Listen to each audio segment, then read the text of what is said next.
Hey, what's up, man? Thank y'all for tuning in to another episode of My Take. So I'm gonna do my recap on the Dallas Wings versus the Phoenix Mercury. To me, right now, I got two of the top young ladies in the WNBA right now.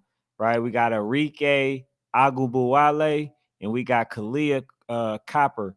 And I think two of these young ladies can be easy candidates for MVP in the style of play, and also Aja Wilson doing her thing. But man, we're gonna talk about these two young ladies right now. Um, really good. Had a really good game.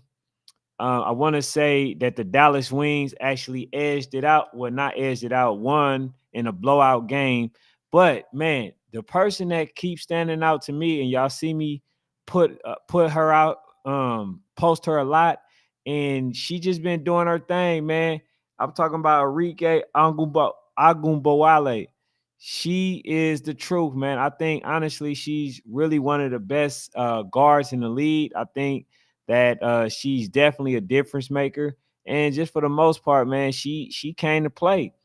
You know what I'm saying? Like the thing about her is like she's for real. She's not one of those players that's a hit and miss. She's gonna compete night in and night out. So that's the one thing that I do like about Agun Bowale. And then the same thing with Kalia Copper.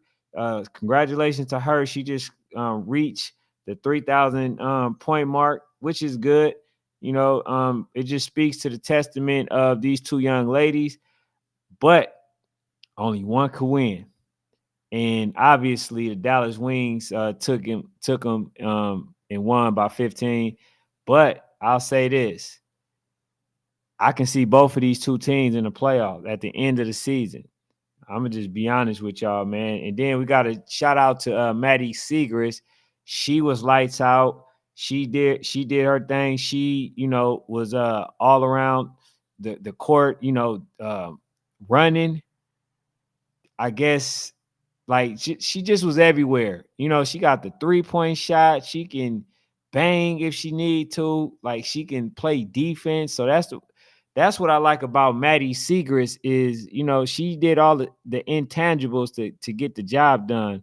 And then on top of that, Arike doing what she did by scoring 4 and 7.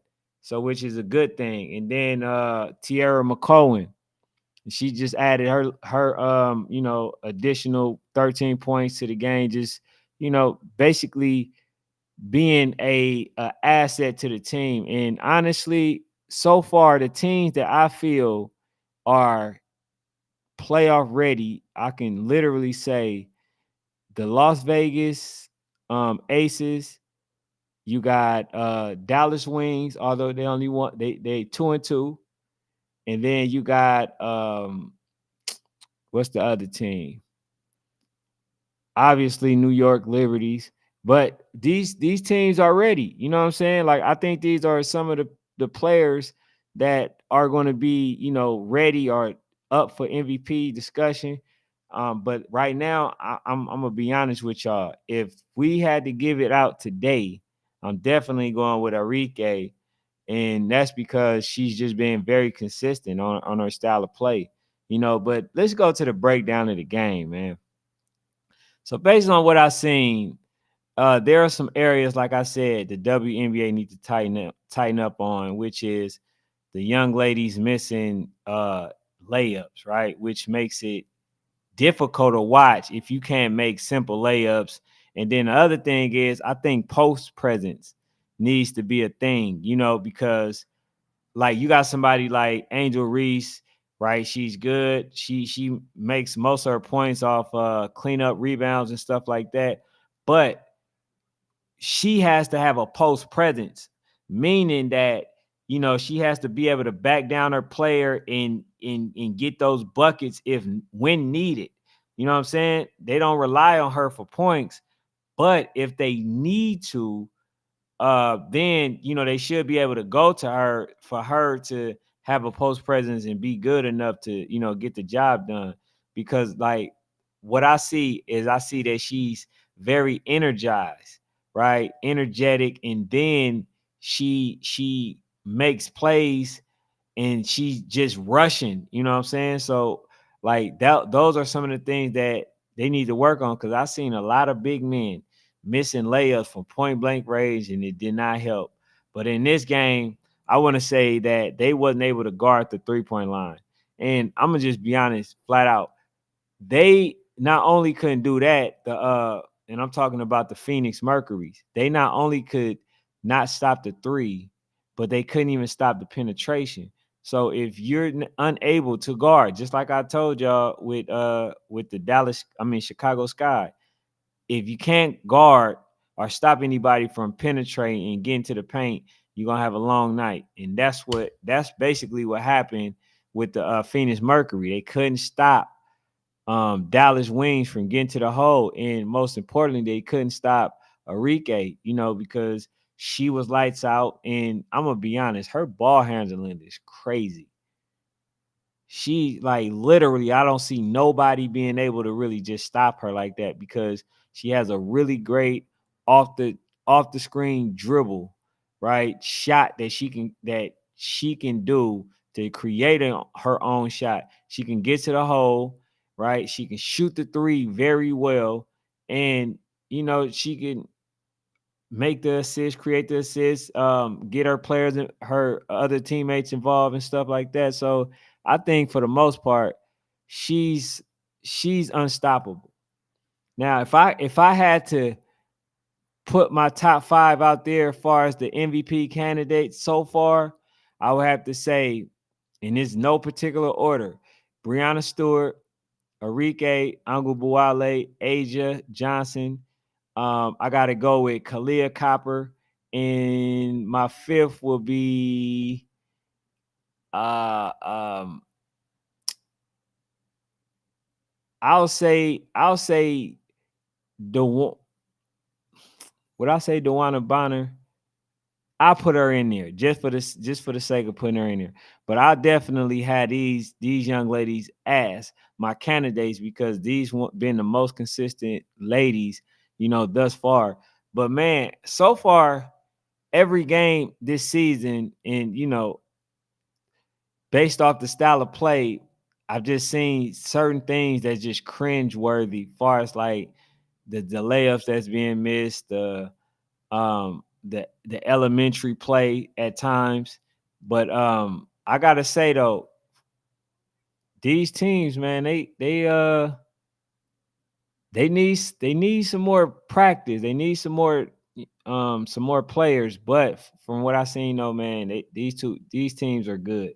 And it's kind of hard to break down the games because you kind of seeing everything the same way, right? And I'm gonna talk about the next team that I want to discuss, which was the Las Vegas, because they were the most complete team, and I definitely want to talk about them. Although they don't have the best record in the league, you know what I'm saying? But uh, basically, man, this was the typical WNBA game where they're unable to guard the perimeter, or they somehow are leaving them open at the 3-point line uncontested, or they somehow collapse on the man but don't get back, and the lady has an open 3-point shot. And the thing about it is too, all of these ladies can actually shoot the ball. If you really look at it, all of them can shoot it. It's just certain ones, they can create their own shot though. And Arike is one of them. She's one of the ones that she don't need no screen. She don't need none of that. And I don't see nobody really guarding her. So, that's just really it. But Tarasi, she had 28 in 30 minutes, 5 rebounds.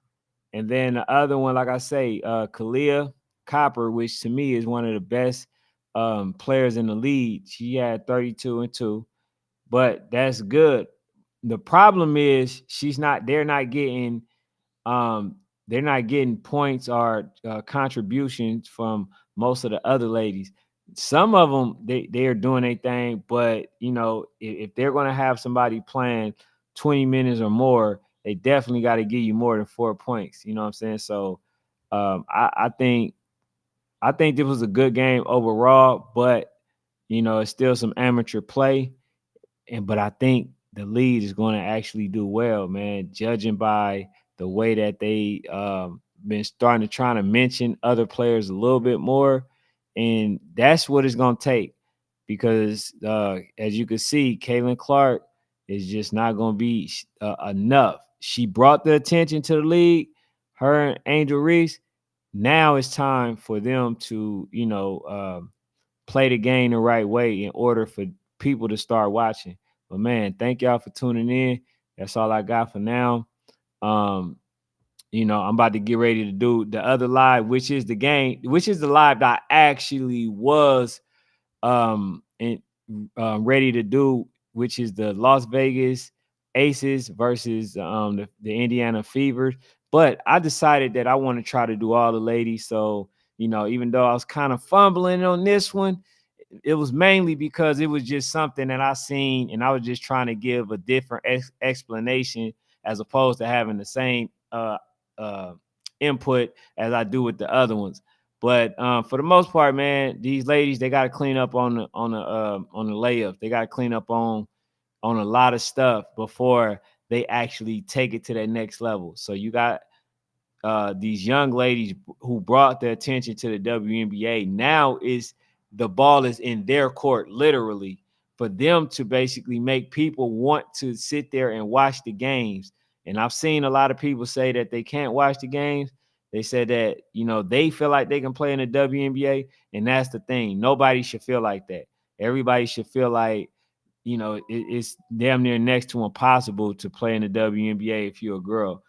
So the standards and the bar got to be set just a bit higher, and the right plays got to be made, at the end of the day. So that's all I got for now. I'm about to get ready to come back on to do the breakdown for the Aces with Asia Wilson versus Caitlin Clark. And yeah, man, I'll be back in a minute. But thank y'all for tuning in. Hit the subscribe button if y'all new.